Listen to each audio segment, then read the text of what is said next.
Conclusion.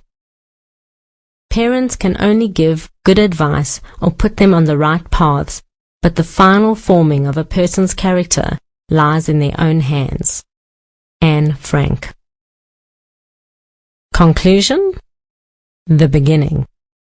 I received this in an email from a loving, supportive cousin shortly after I embarked on single parenthood. Well, hardly parenthood at the time, single pregnancy really. Just a few words of inspiration. There is no oil without squeezing olives, no wine without pressing the grapes, no fragrance without crushing the flowers, and no real joy without sorrow. It's a difficult time, but it will lead to a better, more meaningful and happier life.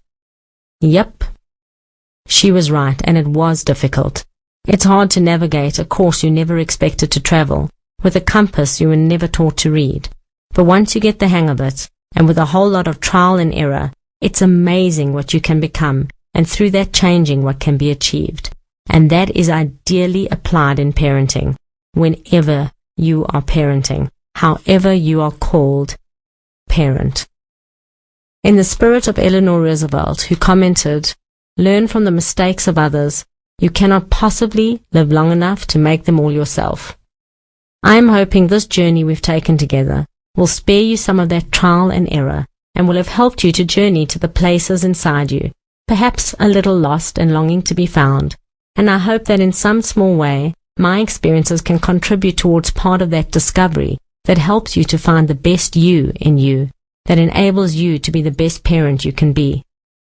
I believe in your ability to overcome the obstacles that pop up in your path, because I know I've been through so much, like you go through, over the past number of years, and I have been able to overcome so much, so I know that you can too. Even this book has been a journey and a half.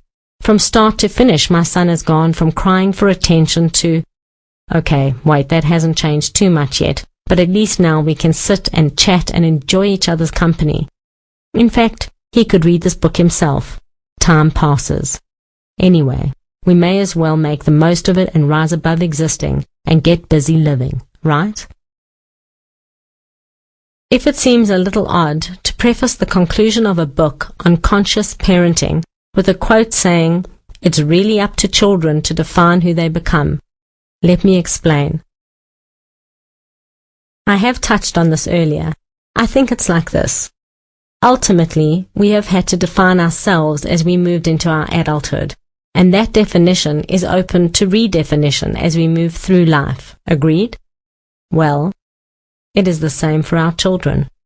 All this focused parenting we offer, while incredibly important and valuable, only stacks the odds in our favor that we did the best we could. Who our children individually become is up to them. They will define themselves because of our efforts to parent them, or in spite of how we have parented them. Either way, it is their outcome, not our own, and I think that is so important to internalize as a parent. With all the ups and not ups of parenting, we should be doing our best parenting job, and then leave the rest of the choices to our children to live with, and hopefully thrive with too.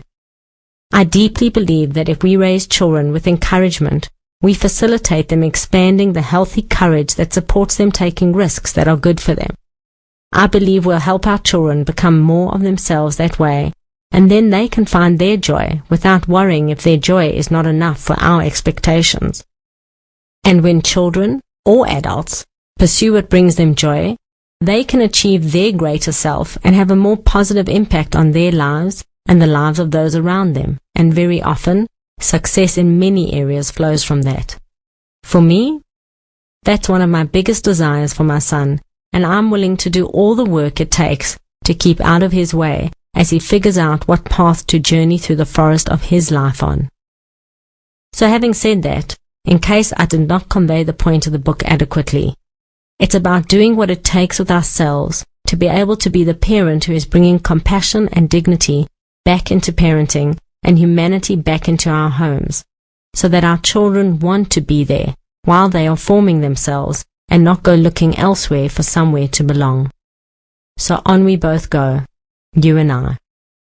Taxi!